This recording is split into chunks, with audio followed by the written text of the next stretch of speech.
नमस्कार दोस्तों, आज की इस क्लास के अंदर आरएस का जो मेंस का सिलेबस है उसको किस प्रकार से समझे वो क्लास को आगे बढ़ाते हैं। दोस्तों इससे जो पिछली क्लास थी उसके अंदर जो ज्योग्राफी का आरएस के जो प्री का सिलेबस था उसको एनालिसिस किया था।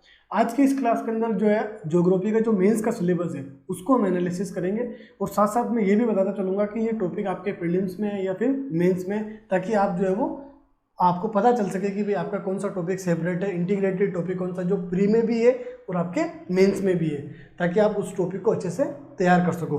तो शुरुआत करते हैं आज की इसकी क्लास की। इसमें हम ज्योग्राफी का जो मेंस का सिलेबस है आरएस का उसको हम डिस्कस करेंगे, ठीक है ना। ये ज्योग्राफी मेंस ज्योग्राफी ये होगा अपना मेंस का जो सिलेबस है आरएस का, ठीक है ना, कि भाई आरएस के सिलेबस को कैसे समझे, उसी क्रम के अंदर हम आगे चल रहे हैं। इसमें मेंस में हम सबसे पहले देख लेते हैं जो विश्व की ज्योग्राफी है, विश्व की जो ज्योग्राफी है उसके अंदर कौन कौन सा टॉपिक आपके, विश्व का जो भूगोल है उसके अंदर कौन कौन सा टॉपिक आपके मेंस के अंदर है, ये आपके मेंस का सिलेबस है। इसको मैं साथ साथ आपको बताता चलूँगा कि भाई ये टॉपिक आपके प्री में भी और मेंस में भी, ध्यान रखना, उसको साथ साथ नोट भी कर लेना। पहला टॉपिक है प्रमुख भौतिक भू आकृतियाँ, प्रमुख भौतिक भू आकृतियाँ। तो भौतिक भू आकृतियाँ इसमें देखो आपको क्या करना, प्रीलिम्स में सेम टॉपिक एग्जैक्ट यही लाइन में प्रीलिम्स में लिखी हुई है, प्रमुख भौतिक विशेषताएं और भौतिक भू आकृतियाँ, एक ही बात है, ध्यान रखना। वहाँ वो चीज़ें थोड़ी डिटेल में नहीं लिखी हुई, यहाँ भू आकृतियों के बारे में थोड़ा डिटेल के अंदर भी लिख दिया कि जैसे पर्वत, पठार, मैदान, जिले और हिमनद। इसके अंदर आपको कौन कौन सी चीज़ें पढ़नी है, ये भौतिक विशेषता भी कह दो या फिर भू आकृतियाँ कह दो, एक ही है। ये टॉपिक आपके प्री में भी है और प्लस आपके मेंस में भी है। ये चीज़ आपको ध्यान रखनी है कि भाई ये टॉपिक आपके प्रीलिम्स में भी है और मेंस में भी है, ठीक है ना। मेंस में इसमें आपको देखो विश्व के प्रमुख पर्वत, पठार, मैदान, जिले जो टॉपिक है ना, वो टॉपिक आपको अंदर पर्वत, पठार, मैदान, जिले, नदियाँ, ये टॉपिक इसके अंदर आपको पढ़ना है। देखो इसमें नदियाँ नहीं लिख रही लेकिन आपको नदियों के बारे में भी पढ़ना है, ये चीज़ ध्यान रखना, ठीक है ना। तो ये टॉपिक हो गया फर्स्ट, ये आपके प्री और मेंस में, तो मेंस दोनों के अंदर आपका टॉपिक है, तो इसको अच्छे से तैयार करना मेंस के लेवल पे, ध्यान रखना। दूसरा जो टॉपिक है वो है भूकंप एवं ज्वालामुखी। दूसरा टॉपिक है भूकंप और ज्वालामुखी, ये लो। अब इसमें भूकंप एवं ज्वालामुखी के अंदर लिख रखा है प्रकार, वितरण एवं उनका प्रभाव, यानी भूकंप के कितने प्रकार हैं, भूकंप की परिभाषा, भूकंप के प्रकार, फिर भूकंप कौन कौन से क्षेत्रों के अंदर आता है, विश्व के कौन कौन से क्षेत्र जो है वो भूकंप से प्रभावित है। तो जब ये भूकंप वाला टॉपिक पढ़ोगे तो उसका प्रभाव क्या है वो भी आपको पढ़ना है। भूकंप एक प्राकृतिक आपदा है, तो प्राकृतिक आपदा भूकंप अगर आता है तो उससे क्या क्या प्रभाव पड़ते हैं, वो चीज़ भी आपके इसके अंदर इंक्लूड है। ये चीज़ बाकायदा स्पष्ट रूप से लिखी हुई है, उनके प्रकार, वितरण है, प्रभाव। वितरण का मतलब ये हो गया कि भाई विश्व के अंदर कहाँ कौन कौन से क्षेत्रों के अंदर भूकंप आते हैं, ठीक है ना। उत्तरी अमेरिका का कौन सा क्षेत्र भूकंप प्रभावित है, एशिया का कौन सा क्षेत्र है, दक्षिण अमेरिका का कौन सा क्षेत्र है, यूरोप का कौन सा क्षेत्र है, अफ्रीका का कौन सा क्षेत्र है, तो ये वितरण वाली बात होगी विश्व मानचित्र के अंदर कि भाई वहाँ कौन कौन से क्षेत्रों के अंदर भूकंप प्रभावित क्षेत्र है। तो ये पहला सेकंड टॉपिक। सेम यही चीज़ ज्वालामुखी से रिलेटेड, ज्वालामुखी के कितने प्रकार है, वो कौन विश्व के कौन कौन से क्षेत्रों के अंदर ज्वालामुखी प्रभावित क्षेत्र है और उनका प्रभाव क्या है। ज्वालामुखी भी एक प्राकृतिक आपदा की श्रेणी के अंदर आता है। तो सेम भूकंप और ज्वालामुखी का प्रभाव, प्रकार और उनके वितरण जो वाला टॉपिक है वो आपको डिटेल के अंदर पढ़ना है, ठीक है ना। अगला टॉपिक है आपका है पृथ्वी एवं भूवैज्ञानिक समय सारणी। अगला टॉपिक है भूवैज्ञानिक, पृथ्वी व भूवैज्ञानिक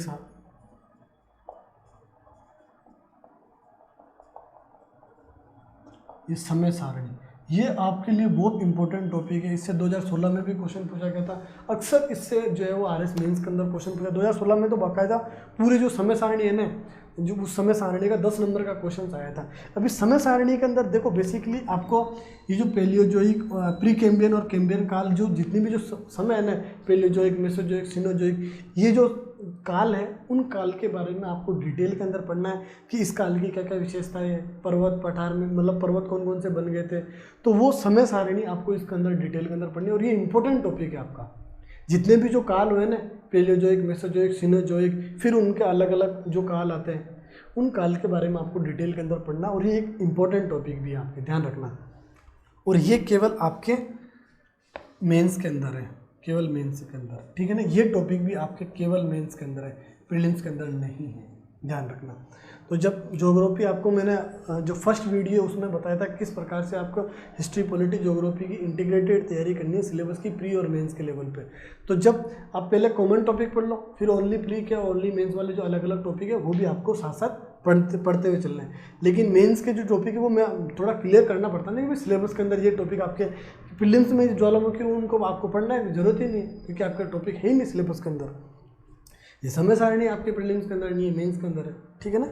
इसके बाद में समसामयिक राजनीतिक समस्याएं, तो ये करंट से रिलेटेड, ज्योग्राफी से रिलेटेड जो करंट में इशू अगर होते हैं ना वो टॉपिक आपको इसके अंदर पढ़ना है। तो विश्व के जो भूगोल है ना मेंस का जो है वो मैंने आपको बता दिया। अब बात करते हैं भारत का जो भूगोल है ना आरएस के मेंस के अंदर, भारत के भूगोल के अंदर कौन कौन से टॉपिक है, वो आपको कौन कौन सा टॉपिक है, उनमें क्या क्या चीज़ें आपको पढ़नी है वो बात करते हैं। देखो ये है ज्योग्राफी मेंस का भारत के अंदर, भारत का जो है ज्योग्राफी के अंदर भारत का भूगोल है वो कौन कौन सा टॉपिक इसके अंदर है। तो इसके अंदर है प्रमुख भौतिक, यही चीज़ है, भौतिक आकृतियाँ कह दो या फिर भौतिक विशेषताएं कह दो। ये टॉपिक आपके प्री में भी है और मेंस में भी है। ये टॉपिक ये बहुत इंपॉर्टेंट टॉपिक है, क्योंकि एक बहुत ज्योग्राफी की शुरुआत ही पर्वत पठार मैदान, ये बिल्कुल ज्योग्राफी जो भौतिक विशेषता या वो करते हैं उसी टॉपिक से शुरुआत होती है। तो ये टॉपिक आपके प्री में भी है और मेंस में भी है और इम्पोर्टेंट टॉपिक है, ये चीज़ ध्यान रखना। अब इस भौतिक विशेषताओं के अंदर आपको देखो भारत के अंदर कौन कौन से पर्वत है, पर्वत चोटियाँ हैं, उनकी कौन कौन सी श्रेणियाँ हैं, उनमें कौन कौन से दर्रे हैं वो चीज़ें, फिर कौन कौन से पठार है, मैदान कौन कौन से हैं, झीलें कौन कौन सी है, नदियाँ कौन कौन सी, ये चीज़ें आपको इसके अंदर भौतिक विशेषता वाले टॉपिक के अंदर पढ़ना है, ठीक है ना। अगला जो टॉपिक है वो है भारत के प्रमुख भू आकृतिक प्रदेश, भू आकृतिक प्रदेश।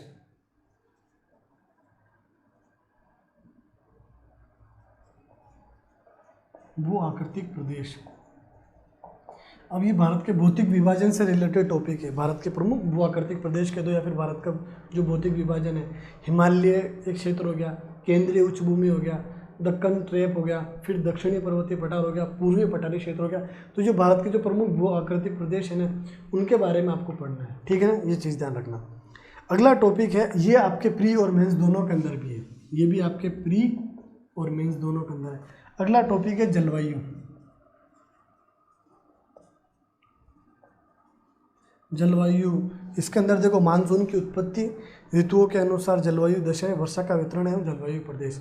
अब देखो इस टॉपिक के अंदर आपको क्या क्या पढ़ना है, भारत के अंदर कौन कौन से जलवायु प्रदेश पाए जाते हैं, आर्द्र जलवायु, उपाद्र जलवायु, शुष्क जलवायु, ठीक है ना। तो वो जलवायु जो है उष्ण कटिबंधीय जलवायु, शीतोष्ण कटिबंधीय जलवायु, तो जलवायु के प्रमुख प्रकार कौन कौन सी जलवायु भारत के अंदर पाई जाती है, जो जैसे कोपेन ने वर्गीकरण किया है, तो उस जो जलवायु प्रदेश कौन कौन से पाए जाते हैं वो पढ़ना है। फिर भारत के अंदर जो मानसून है, दक्षिणी पश्चिमी मानसून जो है वो भारत के अंदर आता है, वो भारत के अंदर कौन कौन से क्षेत्र के अंदर कितनी कितनी वर्षा करता है और वर्षा का जो वितरण है वो कैसा है।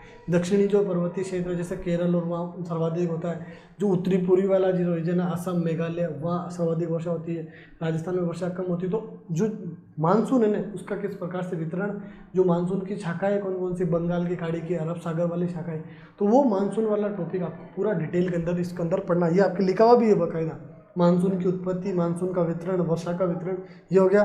फिर ऋतुओं के अनुसार जो भारत की जो ऋतु है वो टॉपिक, ये जलवायु वाले टॉपिक के अंदर ही ये सब टॉपिक है, उसको आपको डिटेल के अंदर पढ़ना है। और ये आपके मेंस में, प्रीलिम्स में देखो ये आपके नहीं लिखा हुआ है, ध्यान रखना, ये चीज़ आपके मेंस के अंदर है, ओनली मेंस के अंदर भारत की जलवायु वाला, ठीक है ना। अगला टॉपिक है प्राकृतिक संसाधन। देखो प्राकृतिक संसाधन को यहाँ इन्होंने थोड़ा डिटेल के अंदर लिखा है और डिटेल के अंदर सिलेबस के अंदर दिया।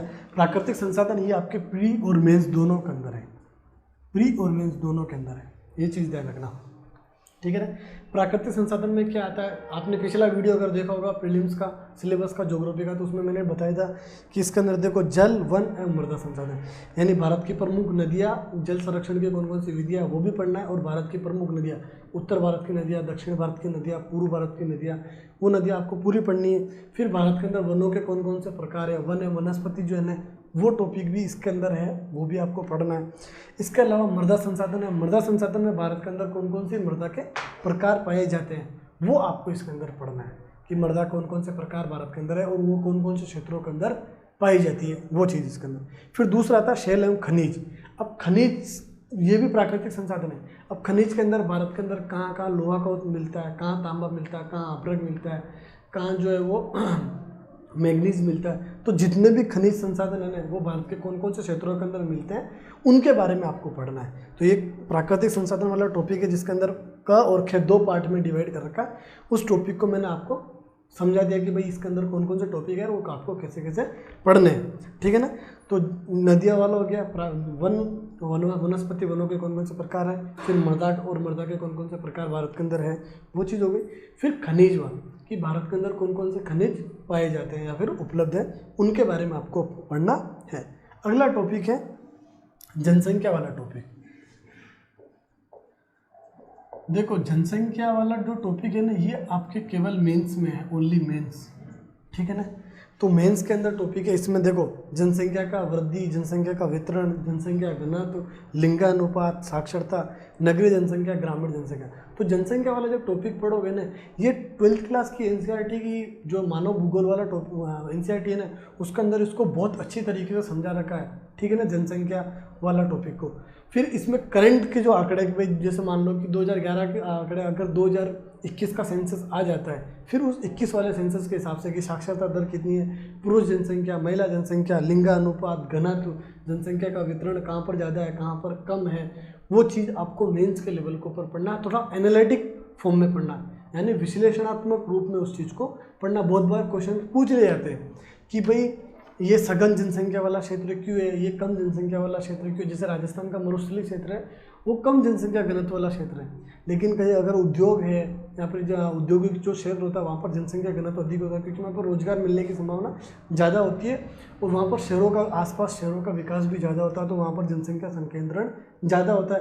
तो वो क्यों ज़्यादा होता है, क्यों ज़्यादा नहीं होता है, वो चीज़ें भी आपको इसका विश्लेषणात्मक रूप के अंदर आपको मेंस के स्तर पर पढ़नी है, और ये केवल आपके मेंस के लेवल पर है। अब बात करते हैं आपके राजस्थान का ज्योग्राफी का जो मेंस का सिलेबस है ना, वो क्या है, उस चीज़ को डिस्कस करते हैं, ठीक है ना। ये भारत का हो गया, विश्व का हो गया। अब राजस्थान के लेवल पे आपके ज्योग्राफी के अंदर मेंस में क्या क्या चीज़ें हैं वो डिस्कस कर लेते हैं। लेकिन एक चीज़ ध्यान रखना, राजस्थान की ज्योग्राफी और राजस्थान की जो प्री का जो सिलेबस है और मेंस का जो सिलेबस है ना राजस्थान की ज्योग्राफी का, वो ऑलमोस्ट सिमिलर ही है, तो उसको आपको अच्छे से तैयार भी करना है। किसकी? राजस्थान की। राजस्थान की ज्योग्राफी की बात हम कर लेते हैं। पहला टॉपिक इसमें सेम एज इट इज़ भौतिक आकृति है, फिर भौतिक विशेषताएं कह दो,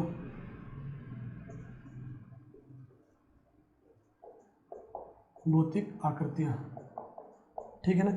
इसमें सेम वही चीज़, राजस्थान के पर्वत श्रेणियाँ कौन कौन सी है, पठार, राजस्थान के मैदान, नदियाँ और झीलें, ये राजस्थान की भू आकृतियों के अंदर आता है, ठीक है ना।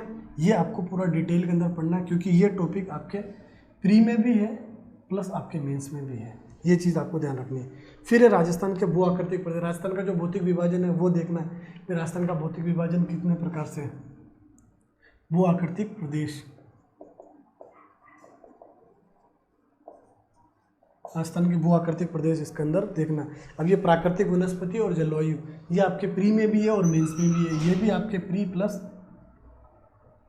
प्लस मेंस दोनों के अंदर है। अगला जो टॉपिक है प्राकृतिक वनस्पति, कि राजस्थान के अंदर वनस्पति का जो प्राकृतिक वनस्पति और इसी के अंदर जुड़ा हुआ है जलवायु। चलो ये तो मैं पूरा लिख देता हूँ, जलवायु। ये दोनों टॉपिक जो है ना वो आपके प्री और मेंस में। जलवायु के अंदर राजस्थान के अंदर वर्षा का वितरण, राजस्थान के अंदर जलवायु प्रदेश कौन सा है, शुष्क जलवायु प्रदेश, आर्द्र जलवायु प्रदेश, उपाद्र जलवायु प्रदेश, जितने भी जलवायु प्रदेश है उनके बारे में पढ़ना है। राजस्थान के अंदर जो मानसूनी वर्षा होती है वो कौन सी शाखा के द्वारा, बंगाल की खाड़ी से, अरब सागर वाली शाखा से कितनी क्या होती है, और वर्षा का वितरण किधर वर्षा ज़्यादा होती है और किधर कम होती है, वो चीज़ भी आपको पढ़नी है। फिर ये प्राकृतिक वनस्पति, वनस्पति का कौन कौन से प्रकार राजस्थान के अंदर पाए जाते हैं, ये चीज़। इसके बाद में है पशुपालन राजस्थान के अंदर। ये टॉपिक, पशुपालन वाला टॉपिक है ना, ये आपके प्री के अंदर नहीं है। राजस्थान के अंदर जो पशुपालन है ना, पशुपालन से रिलेटेड जो आंकड़े हैं वो आपको ध्यान रखना है। ये भी आपको आपके एग्जाम के अंदर पूछे जाते हैं, पशुपालन से रिलेटेड चीज़ें। फिर ये जंगली जीव जंतु है, उनका संरक्षण। जंगली जीव जंतु उनके संरक्षण में आपको देखो जो वन्य जीव अभ्यारण्य है वो वाला टॉपिक है। देखो मैं लिख नहीं रहा हूँ लेकिन आपको बोल के समझा देता हूँ। वन्य जीव अभ्यारण्य वाला टॉपिक, राष्ट्रीय उद्यान वाला टॉपिक, जो संरक्षित क्षेत्र है उनसे रिलेटेड जो टॉपिक है राजस्थान के वो पढ़ने, और साथ में इनसे रिलेटेड अगर करंट में कोई न्यूज़ आती है ना वो चीज़ भी आपको पढ़नी है, ये चीज़ ध्यान रखना। फिर राजस्थान के अंदर कृषि एवं प्रमुख फसलें, कृषि व फसलें, ये टॉपिक आपके प्री के अंदर नहीं है। एक चीज़ जरूर ध्यान रखना, ये राजस्थान का जो कृषि वाला टॉपिक है ना, राजस्थान का भूगोल, ये आपके प्री में नहीं है, मेंस में। कि भाई राजस्थान के अंदर कृषि कहाँ कहाँ पर होती है, गेहूँ, जौ, चावल, जितनी भी जो राजस्थान के अंदर मक्का, बाजरा जो फसलें होती है उन फसलों के बारे में पढ़ना है। साथ साथ कौन सी मिट्टियों के अंदर किस फसल के लिए कौन सी जो है आवश्यक दशाएं हैं, यानी वर्षा कितनी चाहिए, तापमान कितना चाहिए, फिर जो है वो मिट्टी कौन से प्रकार की होनी चाहिए, वो चीज़ें भी इसके अंदर आती है। ठीक है ना, ये चीज़ आप ध्यान रखना। प्रमुख फसलों के बाद में फिर है ये केवल आपके मेंस के अंदर है, प्री के अंदर नहीं है, ध्यान रखना। किसके अंदर है? मेंस के अंदर। अगला टॉपिक है आपके खनिज संसाधन।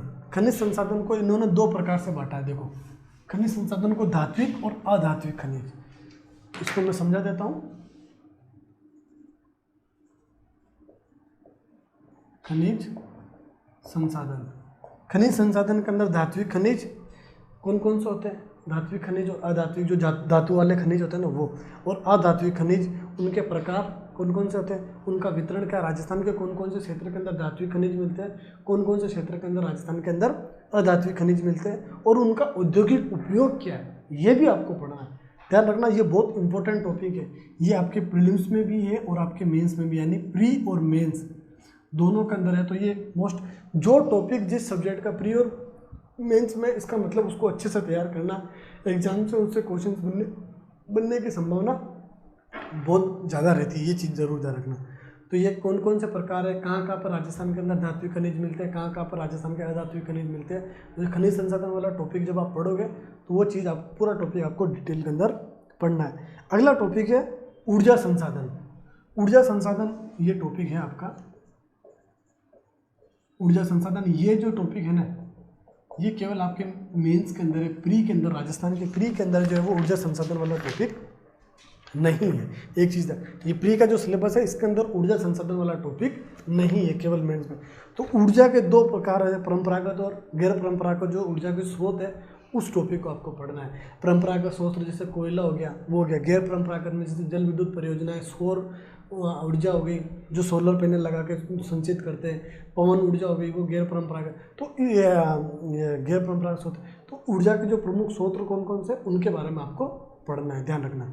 उसके बाद में जनसंख्या, जनजातीय। जनसंख्या वाला टॉपिक आपके प्रीलिम्स में, लेकिन वहाँ जनजातीय नहीं जोड़ी हुई है, लेकिन आप चाहो तो उसको पढ़ लेना, क्योंकि बहुत बार क्वेश्चन पूछ लिए जाते हैं। तो लास्ट आपका जो टॉपिक है वो है जनसंख्या एवं जनजातियाँ। जनसंख्या व जनजातियाँ, येलो में जनजातियाँ लिख देता हूँ, ठीक है ना। तो जनसंख्या एवं जनजातीय, जनसंख्या के जो रिलेटेड जो आंकड़े हैं ना, कि भाई राजस्थान के अंदर पुरुष जनसंख्या कितनी है, महिला जनसंख्या कितनी है, साक्षरता दर कितना है, लिंगानुपात कितना है, उनको आपको थोड़ा विश्लेषणात्मक रूप से क्वेश्चन पूछना है कि राजस्थान का जो सघन जनसंख्या वाला क्षेत्र कौन सा है, क्या कम जनसंख्या घनत्व वाला क्षेत्र कौन सा है, अगर वो है तो क्यों है। इस प्रकार से आपको पढ़ना, क्योंकि मेंस में आपको लिखना है, केवल आपको ऑप्शंस नहीं आएंगे। ये टॉपिक प्री और मेंस दोनों में, लेकिन मेंस में आपको इसको मेंस का लेवल का जब तैयार करोगे ना, तो आपका प्री का लेवल का आपको ऑटोमेटिकली ही तैयार हो जाएगा। क्योंकि प्री में बेसिकली अपन को आंकड़े याद करने होते हैं कि भाई किस जिले की पुरुष जनसंख्या ज़्यादा है, किस जिले का लिंगानुपात ज़्यादा है, किस जिले का जो साक्षरता दर ज़्यादा है, किसका कम है, इस प्रकार से पढ़ते हैं। लेकिन यहाँ पर थोड़ा इसको विश्लेषणात्मक, क्योंकि आपको उसका आंसर भी लिखना होता है। क्वेश्चन पूछ लिया कि भाई राजस्थान की जो है वो अधिक लिंगानुपात वाले जिले कौन कौन से हैं, उनका वहाँ पर लिंगानुपात कम क्यों है या फिर ज़्यादा क्यों है, इस प्रकार से क्वेश्चंस पूछ लिए जाते हैं। और वो क्वेश्चन पूछते तो उनको अपन को आंसर में लिखना होता है, ठीक है ना। तो इसको थोड़ा विश्लेषणात्मक रूप से तैयार करना, क्योंकि 2018 का जो आरएस का जो एग्ज़ाम था वो 19 के अंदर एग्ज़ाम हुआ, 25 और 26 जून को आरएस का जो मेंस का एग्ज़ाम हुआ। एक भर्ती 2018 की थी लेकिन मेंस का एग्ज़ाम 2019 में हुआ। तो इस बार के जो पेपर अगर आप देखोगे ना, वो क्लियर इंडिकेशंस है कि फैक्चुअल आधार पे जो तथ्यात्मक आधार पर आपसे क्वेश्चन पूछे जाते थे ना, उनका वेटेज हो रहा है कम, और विश्लेषणात्मक जो एनालिटिक जो क्वेश्चंस होते हैं ना, एनालिसिस बेस्ड जो क्वेश्चन होते हैं ना, वो क्वेश्चंस आपसे ज़्यादा पूछे जा रहे हैं। तो आपको इसी प्रकार से आपके सिलेबस को तैयार करना है। तो ये ज्योग्राफी का प्री का जो सिलेबस का क्लास थी वो मैंने पहले बना दी। ये मेंस का सिलेबस का, आपको इस प्री और मेंस का जो सिलेबस है इसमें किसी प्रकार का कोई डाउट हो तो आप कमेंट में लिख के पूछना, मैं उसका कोशिश करूँगा उसका जवाब देने का। और प्री और मेंस का जो सिलेबस है उसका मैंने एनालिसिस यहाँ पर कर लिया। अगर आपको वीडियो अच्छा लगा हो तो लाइक भी करना, साथ ही साथ अपने दोस्तों को जरूर शेयर करना, ठीक है ना। और कुछ डाउट हो तो कमेंट सेक्शन में लिख के आप पूछ सकते हो। Thank you.